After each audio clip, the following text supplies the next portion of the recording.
When was the last time that you were actually sick with amazement? When was the last time you were actually white with sheer terror? Probably, unless you've been caught in automobile accidents or landslides, it was a psychedelic experience. Because these things deliver authentic emotion, authentic data. And the bum bit of history is that it depotentiates human individuals.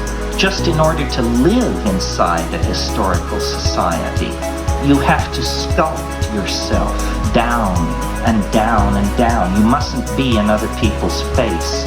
You mustn't thrust your ethnicity or your gender or your tattoo or whatever it is you mustn't flaunt. Everything is confined. This is the attitude of history. It's what's called being part of the public. It's something necessary for democracies to do business. There has to be a public.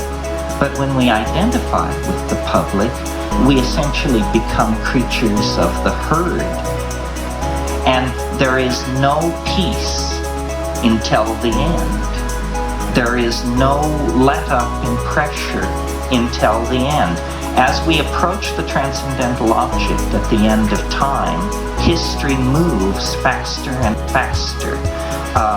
We have been approaching this transcendental object since before there was a we to speak of in human terms. In other words, this is the same attractor that pulled life out of the oceans, caused primates to stand on their hind legs, and so forth and so on. But obviously, pick a number, about 20,000 years ago, 10,000 years ago, the process quickened. We turned a corner. Everything began to move faster. And again, at the fall of Rome, faster, faster. And again, in the 20th century, faster, faster, faster. Well, nobody has drawn the obvious conclusion from this. If we're going faster and faster, faster and faster, then hell, we're going to get somewhere pretty soon. And that's where I think we are. We can hardly go any faster without the speed of our acceleration passing into the domains of humanly cognizable time. In other words, the reason things are getting weirder and weirder is because the space-time continuum itself is accelerating. It's entirely possible that the last half of the life of the universe will happen in about 3% of the total life of the universe. Nobody said that it has to take as long going down as it took to come up.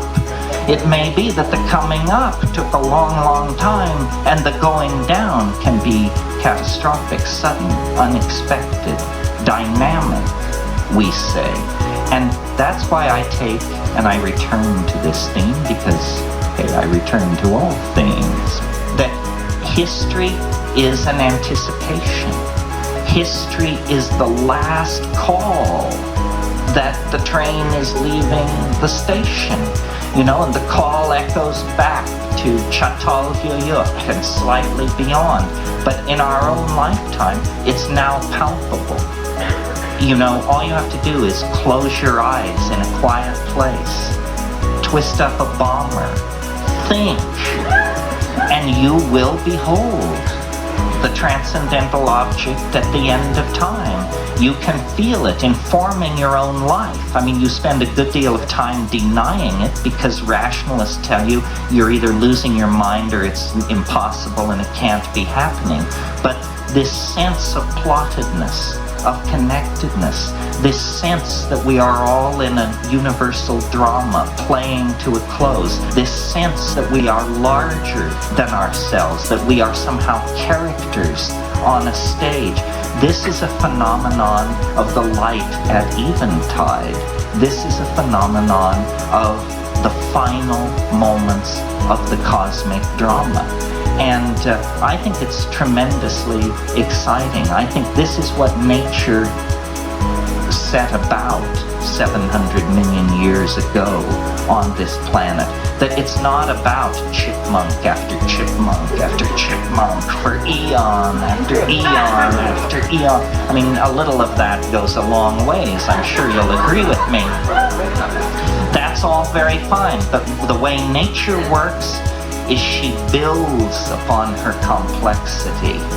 We can feel that we're more than animal. We have this dimension which we call spiritual, and some of us buy into some off-the-shelf explanation. Catholicism, Mormonism, Jainism, something like that. Others of us wrestle with it, or we smorgasbord it into, a little Kabbalah, a little Taoism, a little Tantra, a little Hasidism. It doesn't matter, do that. But whatever it is, we wrestle with this part of ourselves which cannot be simply dismissed as monkey meat. And I think that it is the soul. That the soul is actually an entity in history seeking to be born, and that the enterprise of history is the creation of the collectivity as an eternal, indestructible, trans-dimensional object of some sort, the tool at the end of time.